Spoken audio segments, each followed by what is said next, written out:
It's Tuesday, August 2nd, 2022, and this is Talk Commerce.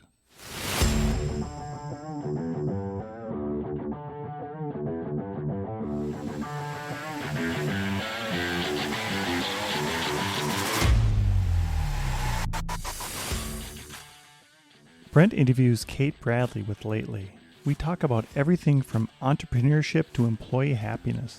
Kate talks about the pressure on a startup CEO and how it is compounded by trying to run a successful business and raise money at the same time. Kate reveals one of the really cool new features on Lately.ai, and you have to listen to the end to hear the big reveal.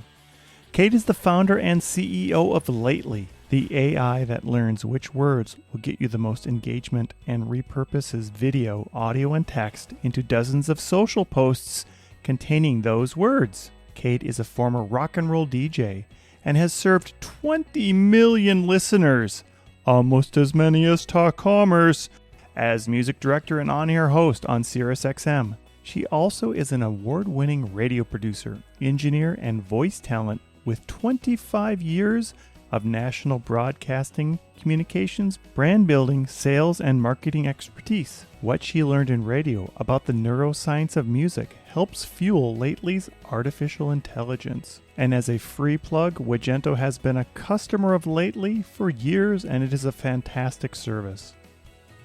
And now, your free joke. I used to think I was indecisive. Now, I'm not so sure. The Talk Commerce podcast is sponsored by SwiftOtter. E-commerce developers solve problems daily. In fact, some of those seem like mountainous hurdles that must be climbed in a matter of hours. Stress levels can go through the roof. No wonder the plague of burnout affects developers too. But there's a vaccine for that. Investing time in your career will take you farther than you ever imagined. Meet SwiftOtter. SwiftOtter exists to help you become the e-commerce hero that is indispensable and irreplaceable at your company. We do this through Magento certification study materials and Joseph Maxwell's most recent book, The Art of E-commerce Debugging.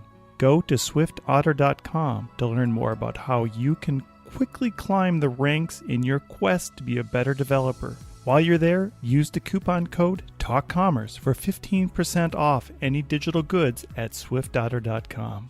My name is Brent Peterson, and I'm your host. Please remember to subscribe wherever you download your podcasts. And now, Talk Commerce. Welcome to this wonderful episode of Lately on Talk Commerce. I have Kately from Lately today. Kate, please introduce yourself. Tell us your day-to-day role and one of your passions in life. I formerly was a rock and roll DJ broadcasting to 20 million listeners a day for XM. So I have a soft spot in my heart for podcasting, of course. I love the theater of the mind so much. I love radio. I love that you, Brent, have this, I don't even know if you know that you have it, but you have this beautiful power to create what I call a two-way street, even though it's one way. You wield the microphone here, but people listen and trust you, and they lean in because you have this ability to create that magical kind of feeling as though they're part of the conversation. And so that's what attracts me to radio and podcasting specifically. And I don't miss it because, can I swear on your show? I don't know. Yeah, go for it. I had a shit time. There's great things about radio. I met my husband there, and his record was our favorite record of the year. And, of course, total job hazard because I dated musicians. Do not recommend. Found the one good one who cut his hair and wears chinos, and now he's in sales. Bless his heart. But radio is a boys' club, of course, and Me Too and all that stuff didn't even exist. And the rewards you got for participating in sexual harassment were large. It was applauded, and so we all did it. And not only, and I was a recipient of it, of course, because I don't have a face for radio. Yay, and there's no women either. So, of course, like every day my boss would ask me, Bradley, are your hands clean? Meaning, could I hold his dick while he peed? That was just the locker room bullshit. So that was bizarre because what started happening, and I don't know why I'm going down this thread with you, but hey, ladies, listen up. the sexual harassment turned into a hostile work environment because, of course, I was great at what I did. And I arranged the first ever marketing newsletter for any of the channels. It was ours. And it got all this. This is before MailChimp, okay? So I was like in Outlook having to send multiple copies because you could only send it to 250 people at a time. Remember that? There was like no formatting. And I got us just a huge amount of press just because I'm a bulldog. I was like, I think we should do this, and I'm going to ask all these people to republish it and forward it, etc. And they did. And then I got shit on for my success. So that was confusing because you're like, I'm killing it. Why aren't people excited about this? It's because they're threatened. And well, that's why I have my own company and I don't have to deal with anybody's ego except for my own. Now, the mountain. What were the other two questions you asked? What is your day-to-day role and one of your passions in life? Oh, we might have covered the passion, but I think at the moment my biggest passion is floating. I love the weightlessness of floating in a pool. And we have a kiddie pool, an Intex one. Thank God for those people democratizing this thing. We've had one for a while. It's 12 feet by 4 feet, maybe 3. And there's just enough room for 2 people to float. We built a solar heater out of black hose and a black piece of wood. And there's a pump. And when there's not a heat wave, it's usually 88 degrees, which is what I like, Brent. And me and my noodles are out there just floating away every day. I'm allowed 3 songs, so I bring the bows out there and I listen to 3 songs on the radio, actually. I can still tolerate live radio. And by tolerate, I really mean that because it's all fucking terrible, really terrible. But there's this one station here that they mostly play 80s songs, and I'm a child of the 80s, so I'm like, Hooters, Eddie Grant, Steve Miller, yes. And sometimes I'm lucky and I get 3 great songs. Sometimes they throw in some other 70s crap like the Bee Gees, or I don't really like Harry Nilsson, stuff like that. And I'm just waiting for the next good one. But that's my passion at the moment. And then who am I? What am I doing? I'm the CEO of Lately. Lately uses artificial intelligence to repurpose long-form content like text and video and audio into bite-sized social posts that it knows very specifically which parts will get you the highest engagement. Yeah, that's great. And I'm a user of Lately for Longly. It's been a great tool for us. I do want to just dip back into podcast guests because it's not always a two-way street. And when people come on as a guest that have an agenda, that are trying to sell, they are not a good guest. And I sometimes just look at the clock and think, oh my God, can this 30 minutes be over? And now the 110 guests that I've had are thinking, are you one of them? Kate, you are not, because this is the second time you've been on, and I really appreciate you coming on. But it is sometimes difficult, and it's my job is made much easier when the guest holds the conversation, but it's not a sales pitch. And there's nothing more than I hate in a sales pitch from a guest. But anyways, this is my pitch for Lately because it's such a great product, and I'm falling in love with AI. I just signed up with OpenAI. I want to get into the DALL-E thing, and there's so many fun things happening in AI that I'm very interested in. But I do want to talk a little bit about some of the entrepreneur journeys you've been going through, and also in our green room, I do want to just bring up the white elephant in the room, which is me. And we did talk a little bit about, and you brought it up too, the fact that I don't have a lot of diversity in my podcast, and I would like to work on that. I'm part of the entrepreneurial community here in Minneapolis. Kate, I was just educating Kate before as well. Minneapolis is a city in the middle of the country, and I know people on the coast don't realize that there's a part of the world that's between New York and California, but we don't have to go into that. So I do sit on the diversity and inclusion committee. And I always ask myself, why should I be on this? And actually, I've had some good guests, and they've given me some good answers on why me as a white male should be on this. And part of it is just awareness and talking about it, because if everybody doesn't talk about it, then it becomes something that's in the room. And I think it's always better if we do talk about it. So not to belabor the point, but I know that there's challenges in that. There wasn't even a question in there. Go ahead. I have a comment, though, if you don't mind. My friend, Please.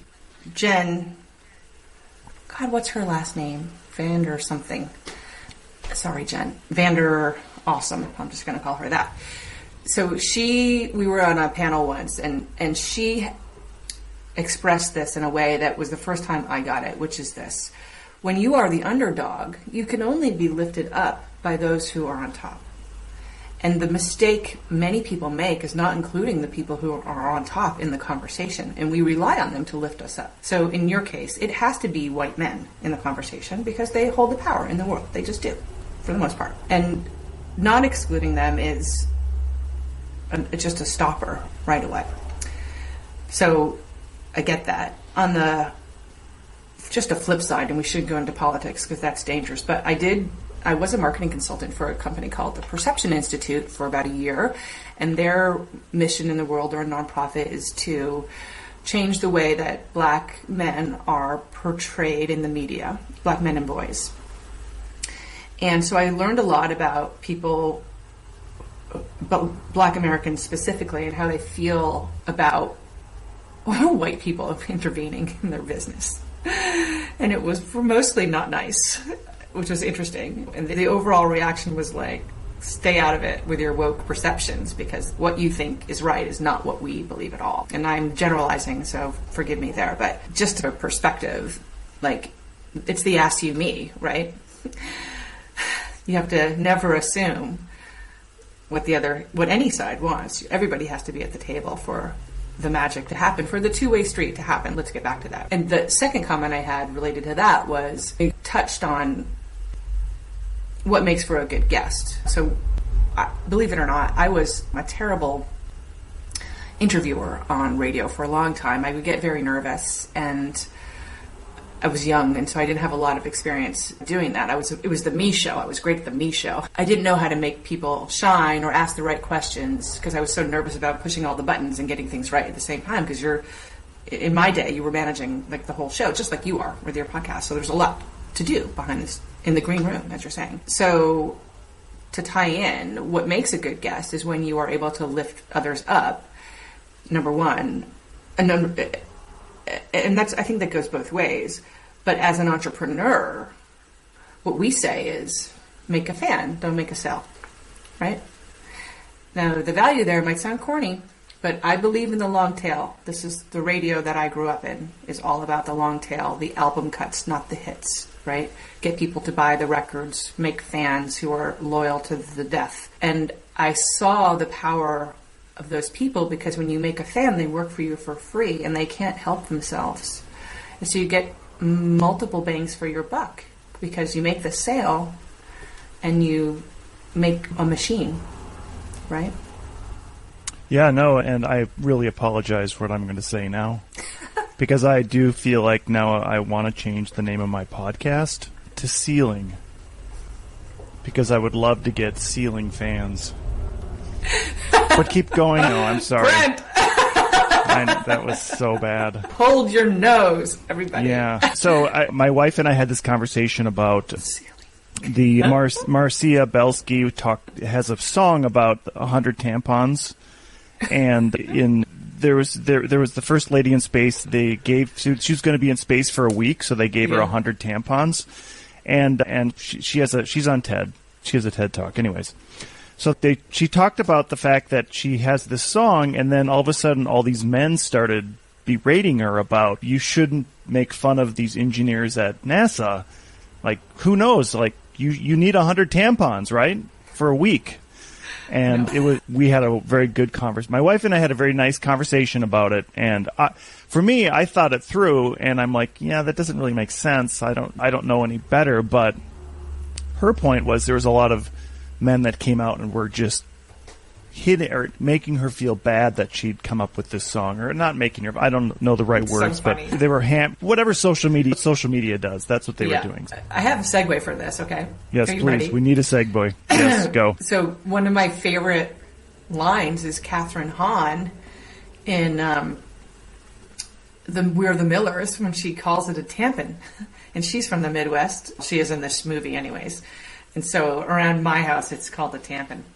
And we laugh every time because it's so funny to us. But that's that ability, by the way, to take something and spin it in a new way, which is really what our jobs are about. This is marketing. How do you get fresh perspective?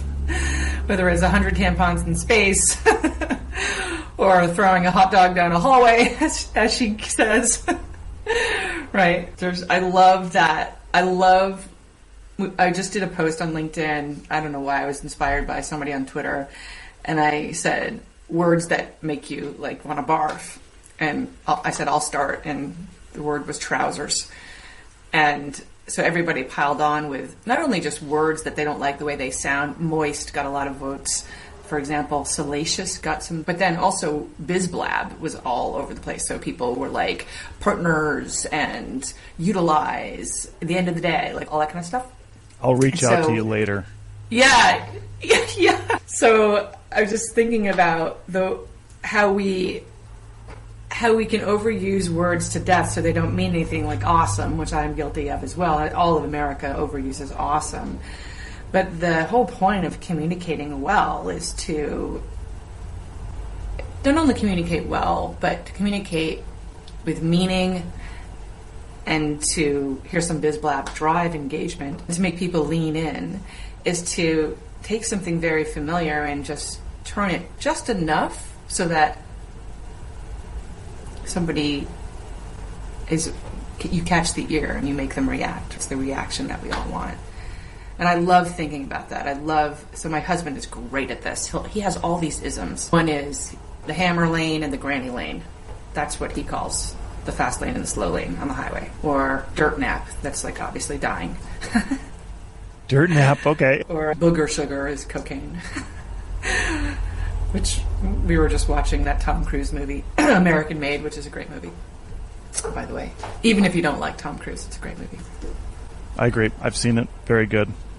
All right, so let's move into let's talk a little bit about entrepreneurship. My daughter just got a job with a CRM company called Endear, and they're based out of New York, a very young entrepreneur lady who started it with a partner. And did you have any struggles as an entrepreneur?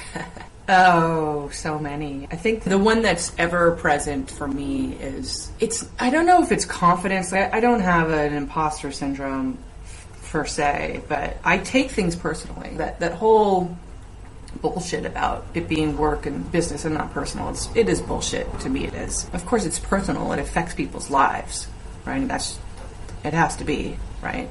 And I've had to make decisions. I've had to let people go. I know how hard that stuff is. But the pressure that I put on myself is pretty intense, Brent, and I perceive that there's pressure being put on me by others as well. That may or may not be true, but there's certainly there's that perception, whether it's my customers, like I want to succeed for you, whether it's other women entrepreneurs, my investors, my family, my team, obviously, Lauren and Brian and Chris and Jason and everybody, Kristen and Katie, Greg. I think that's all of us. Did I forget anyone? Emma, Alex. And the problem is I don't know what failure looks like. So let me just put this in the ground for everybody. We're bringing it down. Brian, my CTO, is very good at being positive and practical. He's an engineer, so he shoots pretty straight. And I'm always like wallowing in the negative. And he's, dude, like you have to really understand this. The odds of what Lately is. So the chances of startups succeeding at all is already it's negative. The fact that Lately still exists, the fact that we have revenue, that we have hundreds of customers, we've had thousands before. We're figuring out how to do it all here. He's like, Lately should have died 1 million deaths. So you really need to acknowledge this. But it's not that I don't acknowledge it. It's that the road to getting to the next level, like the levels, the goalposts move a lot, which is very frustrating to me. Like, I'm trying to figure out, Brent, constantly, not how to win the game, how to beat the machine, okay? That's all I think about. How do I beat the fucking machine? Beat it into the ground. That's all I see. And it's not enough for me just to have a nice little business here. That's not the game I'm playing, right? That's not this game. And when you do everything that's prescribed, and you do it, like, to the fucking awesomeness of awesome, platinum level, superstar galactic awesomeness, which is what we do, and you still can't hit the milestones, that's defeating, debilitating to me personally. I take it personally, because then I think, what's wrong with me? Why can't I fucking do this? And I hang my head in shame, honestly, because the buck stops with me. It has to be me. It's not, there's the great resignation, there's COVID, there's the market, there's all these things to blame, of course. But I don't think of any of them. It's always hard. There's always some shit out there. So it's me. I'm the one that can control what's happening or figure it out. And I think just generally, that's the biggest hurdle is myself in a way. I don't have an off button because I want this. It's not that I want this so bad, but I know it's not even possible. I know it's probable. And so that means I know all the pieces are in front of me here already. I know that they are. This is a matter of assembling the pieces. I have the right pieces, which is a blessing and a curse. It's right here, but the fact that I can't figure it out makes me feel like an idiot. And none of that's true. I rely on you. I rely on our customers. We're always asking for feedback. I'm terrible at taking criticism, but my team is great at it, which is why I have them. And we're always looking for ways, I'm sorry for rambling, but entrepreneurs, here's a great tip. Someone told me, and you get a lot of tips that are garbage because everybody wants to give you some advice. But a friend of mine said, look for the patterns. So if you can look for the patterns in everything, whether it's the way the funnel works, or how much MRR you're making, or what customers click first, right? All these little patterns. There's macro and micro patterns. You can double down or then fix them. And I joke all the time, my great skill is seeing the glass half empty. That's what I do. I look for problems. Patterns of problems. So can you imagine being my husband? He's a nice guy. Yeah, I am the glass half full, and my wife is the glass half empty. So we actually balance each other out. We're either full or empty at the same time. Fempty. We're fempty. So I definitely can empathize with your struggle. And I do want to talk about, as a leader, that empathy part that you have to have for your employees. Do you see a difference in different styles of leadership that work or don't work? Or I don't know. I see sometimes that some entrepreneurs want to, they assume that your employee feels some way, and if you feel differently, it doesn't matter to what. It's not. The feelings of your employees don't matter, and I feel like that. I believe they matter, but that some of that empathy isn't there in a lot of entrepreneurs. Well, I had a shitty job, so I know what it feels like to have that kind of panic attack and go to work in dread every day, and I don't want to make anyone feel that way. I am very lucky because all of those people on my team are very kind, and they're very loyal, and they're also very smart. I forget sometimes that they can't read my mind. I try to apologize for that. Luckily, they have a high tolerance for my bitch. That's a very lucky thing, because I can be an asshole. I can be, of course. And I'm so grateful. I have to surround myself with people who have that tolerance, because I can't always apologize for it. There's too much to go on. But I have to also, obviously, reward and acknowledge. And so I need also the kinds of people who either don't need that all the time, can get it from each other. I feel, my perception is, the reward is to provide a workplace that is fun, which it really is. We have unlimited vacation. No one ever takes a vacation. I don't know why they don't, but they don't. You don't have to ask to go to the doctor or anything. Nobody cares. Get the work done. We don't really care what you're doing during the day. And everyone is very autonomous. There's some things I'm a micromanager about. I know this, but my aim is to not be that way. And to a fault, honestly. Sometimes I'm trying to figure out why these two people maybe aren't getting along or hearing each other, and then I realize I don't bring them together enough because we're all just out doing our own thing. We're running and running.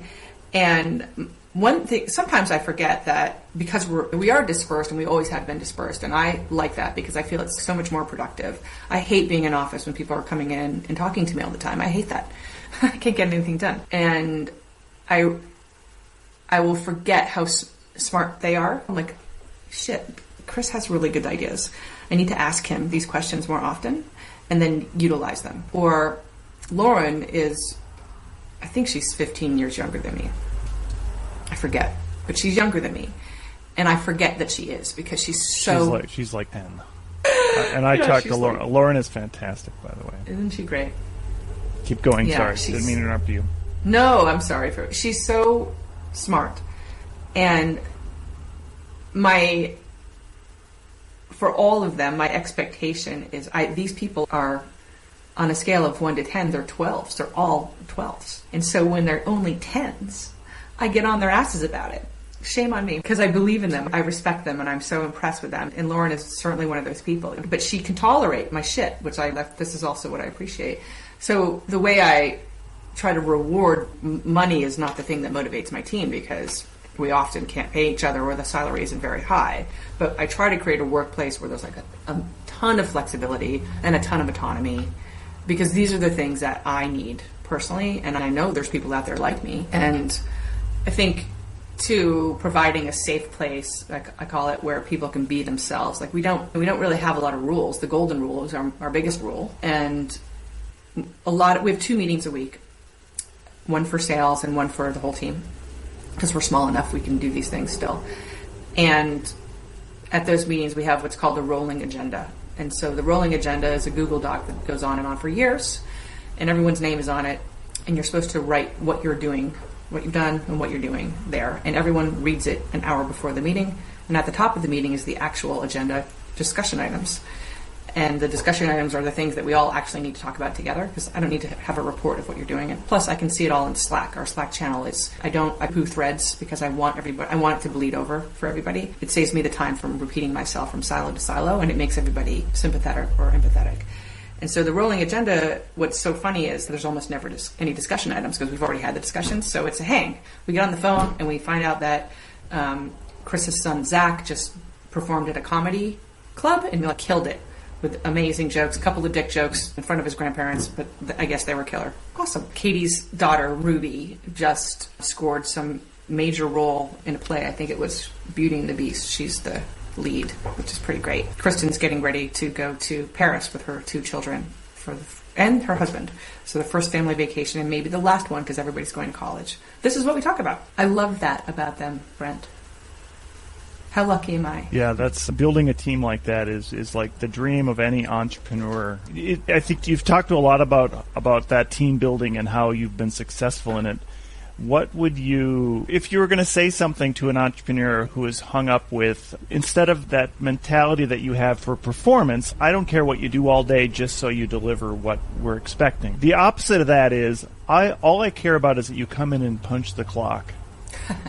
Right? There's a dichotomy there, and there's a big swing, right? Like, if you're just assembling something and you're punching the clock, you know what you get because you're assembling something. But the same thing is, you could come in and assemble something very poorly, or if you're not checking, there's got to be a balance between performance. I'm a firm believer in performance and the outcome of that. Do you think people that look at clock punching miss the outcome part of it? Sure, I've been that. I worked in retail in the mall. I know what it's like. It sucks. And I hated it. Sorry, Dad. I worked for my dad for a while. I love my dad. I think so like begets like. When you are around other people who are working at a superior level and you're not, it's obvious and you feel bad and you want to catch up.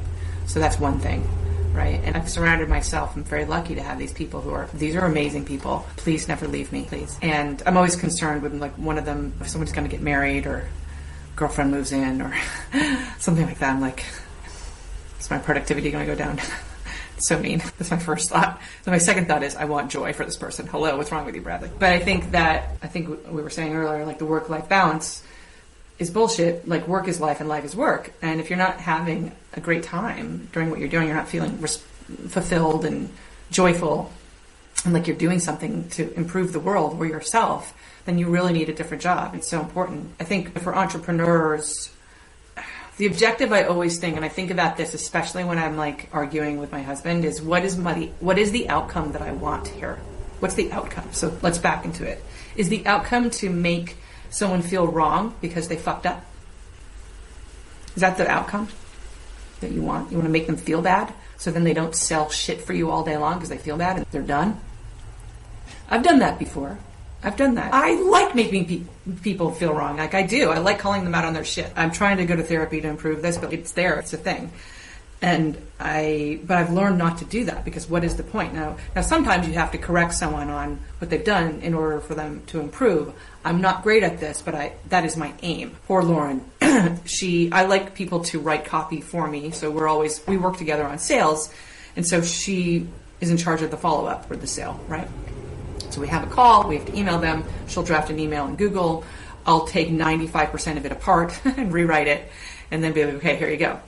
Now, her feeling can be defeated. Like, thanks for wasting my time. But I explained to her, I was like, you don't know how much time you saved me just by starting this. And my point of taking it apart isn't to shit on you. My point is to give myself something to play with and move around. And I said, this was like earlier last year or something, and I was like, I promise to do a better job of telling you why I'm rearranging these things and why I'm putting these things in here, if you want to learn how to do it better. But at the same time, I have to remember, like, Lauren came from, she's smarter than all of us. She has a master's degree in psychology analytics. And she came from working at the cancer ward in a hospital, God, and took the first job at Lately as head of customer service, which she killed it at. And then she ran our sales team, and now she's my chief operations officer. So she has a very deep legacy knowledge of the company, but she didn't come from sales. That's not her background. None of us actually have come from sales. Me the most. I have the most experience in sales. And we have a 98% sales conversion, Brent. Chris didn't come from sales. Chris comes from radio like me. The reason, of course, the product is awesome, but we have fucked up that demo 50,000 ways sideways to Minneapolis, okay? I've seen it. Me too. And the demo does sell itself, but it's the people that sell it. And it's because Lauren, her ability to read the room, and by the room, any room, an empty room on a camera in a Zoom call, or a room full of 85 people at SAP, like, she has those nuances. And Chris has the same thing as well. These guys, this is about being nice, right? It's about being thoughtful. It's about listening. It's about, they know, both of them are, I'm talking about them because they're my chief salespeople specifically, but like, they can stand on stage, any kind of stage, whether it's just a call or actually on a stage, and lead a room. They have that capability to do, but at the same time, they know when to listen. I don't have that capability. I just like to be on stage and hear the sound of my own voice. Sorry. So what would you say to an entrepreneur then that they're building this team and they seem to be getting a lot of turnover? Is there a magic formula in that team building model, or is there something to create community, or is there anything that somebody could start with? I think the first thing is just to really think about how you want to be treated. That's just the most important thing. And that's very hard because, like, you're trying to get shit done. So you have to be very reflective constantly, and to not just how you want to be treated, but when you're at your best, when you're in the zone, right? What are people around you doing to facilitate that for you? And then try to replicate that. I think that's the first thing. I think the second thing is to know, this is so important, you have to ask people about their fucking lives. Right? There are so many times where I just want to get the meeting on and get stuff done, but I don't. I make sure, hey, Brian, how was your trip? Blah, blah, blah, blah. Oh, hey, Jason, I saw that Merve is on Instagram, and she's like doing this whole abs routine. She looks amazing. What is that about? So he'll tell me. You have to start that way. People want to talk about themselves. Obviously, look at me. I'm someone who talks over people, Brent, and I have no patience for people who are offended by that, honestly. I believe in passion, and I believe in the power to express your passion, and that an interruptive culture should be celebrated because people are so excited to share their ideas. And I don't believe in democracy, and Lately is not a democracy. I'm the leader. Although you have to make people feel as though they're being listened to, right? Now, you can only do that with people you want to listen to. So if you're hiring people you don't want to listen to, then you're an idiot. You have to really think about who you're. And we've made mistakes. Lauren will know, and she rolls her eyes and she tells me every time, and I still make this mistake. I constantly think we need an experienced salesperson to come in here, so I hire these fucking dudes. They're always dudes. And some dudes I love. Some of them are dudes I love. Some of them are dudes I don't love. And it never works out because... They're probably bald white dudes. They're the worst. Wear Hawaiian shirts. Or one mistake we made, by the way, which I didn't know this, was you cannot hire a salesperson to be both a manager and a salesperson. Yeah, very true. Absolutely. You can't hire anybody to be there to do dual jobs. They're going to do two jobs poorly. Yes, and that is a mistake that I made. I didn't... Because I do that, so I don't understand why someone else can't do that, to be honest with you. And Lauren does that. Brian does that. I have superior people in the world who can do that, so it's like, why? But it's not everybody's nature. So I think that's the first thing. A very easy tell for us is this, is if your company, if your employees aren't saying we, you're doing something wrong. Yeah, if they're saying you, Kate, then also you... And I mean, they don't, because I've talked to your employees. If they are, though, just always referring back to you, that's also could be a problem. I do that, by the way, on purpose. So I don't like it when people call me the boss. I correct them and say, don't say that. I say we all the time, my team. I rarely say my employees. I rarely do. I need them. And I don't like the word need. A needy team is needy. But I cannot live without them. And so... they know that I know this. And I send them gifts often, like little surprises. Even all guys like pocket knives. You can give them endless pocket knives. Am I right? I send them a box of tampons, 100. Figure out what to do with these. I want to just go back because you talked about you're editing Lauren's copy when she started it. And I think that, and it sounds like you explained to her why you're doing it. I'm trying. Because I think a lot of times leaders will jump on, they'll just take it and they'll do it, but they don't give any feedback on why that happened. And that just leads to narratives in people's heads. And I made that mistake, actually, because I assumed that she would understand and know, right? And I assumed that she would take the time to read it and think about it. But of course, Lauren is busy and she's just trying to check shit off her list and get... because she's the queen of productivity. She knows that I respect that. And so either one of us both of us didn't want to take the time to do what you just said, which is a very important thing to do, because who can learn if you don't do that? And like I said, why can't someone read my mind? What the fuck? When it's so obvious to me. But I'm sure at the same time she's thinking, why can't Kate read my mind? So yeah, I have definitely I've gotten into the habit of explaining. I'm always now trying to play chess with anticipating the way somebody's thinking. And I realize that people that are happy are more motivated, and that they're going to be more productive when they're motivated, and that when they're happy and productive, they're going to get a lot of work done. So if I'm going to be critical of somebody, I would like to explain all those reasons why that's going to happen. And I maybe now do it to... is the word in nauseam or something like that, where you do it too much? Yes. Ad nauseum, whatever. In nauseam. I'm nauseous. Just that verbal feedback, because I think we do. I also suffer from that same thing where, of course, everybody should know what I'm thinking. And yes, everybody can do this. Everybody can be a great salesperson. They can also be a developer. I fall into that trap because I used to be a developer, and I would say, of course you can do that in AWS. I can do it in 20 minutes. Let's watch me do it. And everybody's, oh, God, this is the worst time of my life. You can just see everybody's eyes are glazing over, and pretty soon, anyways, so. To read the room, right? Yeah, and then it makes it worse on Zoom. All of a sudden, everybody's camera goes off, and then you get done with your demo, and then. So what did everybody think? And nobody's there. It's silence. Everybody's gone to the bathroom. Oh, I'm sorry. And then one person leaves the mic on, and the flush sound comes out, and your Zoom call is ruined. Or saved. Yeah, or saved. Exactly. Yeah, I think oftentimes I wish people would ask me why I do stuff, and they don't, and so that is frustrating to me, because I want the initiative to be there, and that's my problem. Is that's why I'm the entrepreneur and these other people are not, right? That's a different skill. So I have to constantly readjust my perspective to reality and think about what's going to get the job done. Like you said, like how do we get people to be happy, motivated, and successful all at the same time? I think that it's important to ask people, do you like working here? Sometimes I brace myself for the answer. You still like working here? Are you leaving? I just want to know. I think that knowing what your weaknesses are really important. Like I said, I'm not a great cheerleader, But Katie Jordan she's amazing. She does it for me, and Chris is great at that. Everybody is, everybody piles on, but you need a cheerleader on the team if it's not you. That bubbly. When Lauren's on vacation, Slack is quiet, and you feel that energy gone. Like that, it's so important. She doesn't even realize. I don't know if she realizes it. She probably does.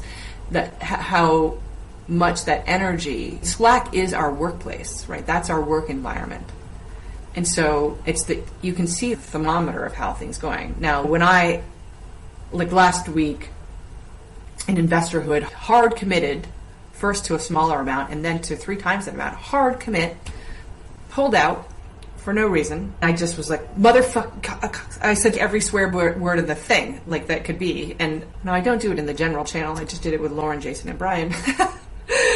Because I don't want to upset everyone else. But I need them to know, because we're running the business together. We're running the numbers. We're looking at all these things. But Brian and Jason are co-founders. Like, they do need to know what happened with this investor.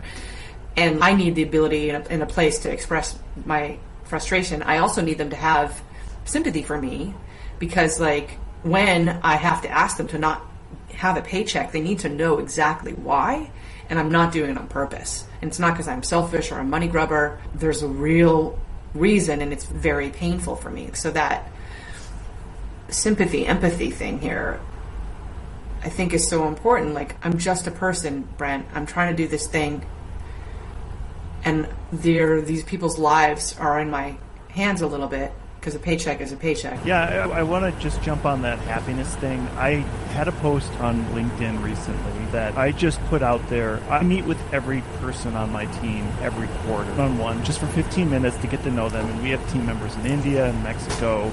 I do that, and I've always had a question that I've asked, and I think I'm asking, are you happy in your job? Or something like that. And I've been thinking about it, and I was thinking, does anybody ever ask, are you happy? And period. Because, are you happy, period? Because there is and maybe happy in your job or happy whatever, it's different. And knowing if you're happy, if you're not happy, again, people probably aren't going to tell me in that short time. Hopefully, maybe over time. In fact, I recently did have an interview that I did where he said that I'm very intimidating. And it's hard, like you had said, you want people to tell you the things that, if they don't understand something. And I think people don't tell people things because leaders can be intimidating.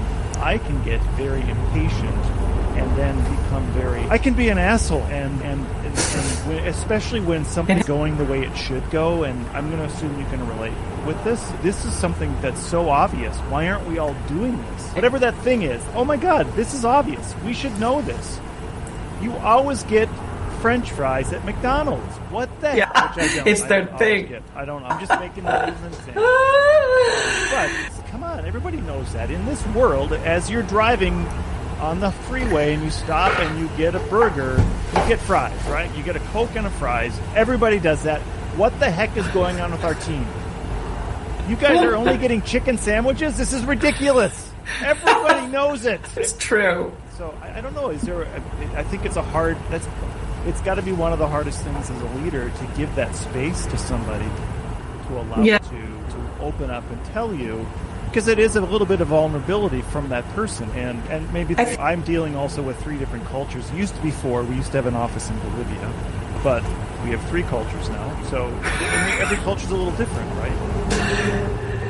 Yeah, I think one thing is and I've said this before, I expect them to go to complain about me to each other. I expect that happens to all managers and bosses. It's part of the role that you're accepting. And so good, do it. Complain to each other. Get it out of your system. Certainly, the same way, how many times are you like, fucking Brent? I say that, of course, about myself, about whoever it is. That's just and it's not you mean you have to know that to express a frustration because someone isn't perfect in this moment, it's meaningless. It's just this thing evaporating the world. And when you have people around me, sometimes I'll complain to Lauren about other people in the company, and just because I need that outlet with somebody and the validation that I'm not alone in this thought. And I'm sure I know they all do this to each other, which is fine. And I think that's part of the culture that you want to encourage, right? People are going to vent.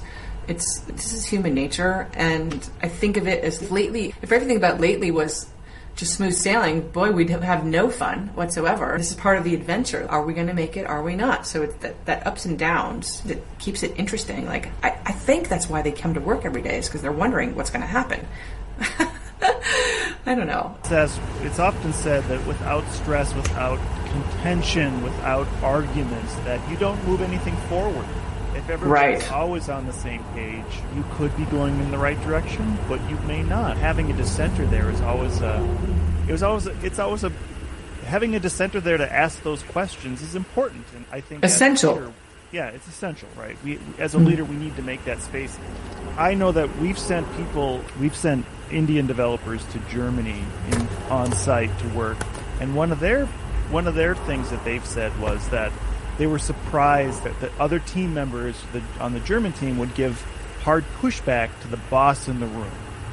And for them, that was an eye-opening thing, because their culture is more around, and I'm sure I'm going to get a whole bunch of Indian developers now telling me, no, it's not like that here. But their culture is more about doing what you're told, and you don't often, it's not a strong cultural trait to question the boss. And who am I to say this? I'm a white guy anyways, I don't know. I'm saying that because that's my perception of their culture. I'm going to make it a disclaimer, I'm going to put a little asterisk in my transcript. Don't get back to me on this. But anyways, I digress. Yeah, I gotta go do shit, Brent. I'll say this one thing. We just released a new feature where the AI is rearranging what it finds to pull out into wholly new content. And we just launched it like the other day. We haven't told anybody. We haven't even told our customers. So you'll just start to see it suddenly. Surprise! You'll be like, who wrote this? Oh my God, the AI did. And it's pretty good. All right. I'm going to go try it. Keep an eye out, yeah. Kate, I always give everybody a chance to do a shameless plug at the end of the podcast. So what would you like to plug? Oh, Jesus. I'm going to plug forgiveness today. Forgiveness. All right, thank you. Yeah.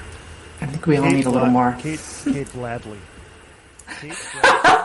This is why, just so you know, on the air, I stopped saying my name because I mispronounced my own name once in an interview with the guys from Ween, and so I never said it again. Yeah. Did you wean yourself off that? Bada bing. Oh my God, I love you. Yes. You're so funny. Kate Bradley, co-founder of Lately, CEO of Lately. Thank you so much for being here today. Thank you, Brent. Thank you again for listening. My name is Brent Peterson, and it has been a pleasure to be your host today. Please sign up for our newsletter platforms at talk-commerce.com. Rate and subscribe to Talk Commerce wherever you download your podcasts. New shows out every week.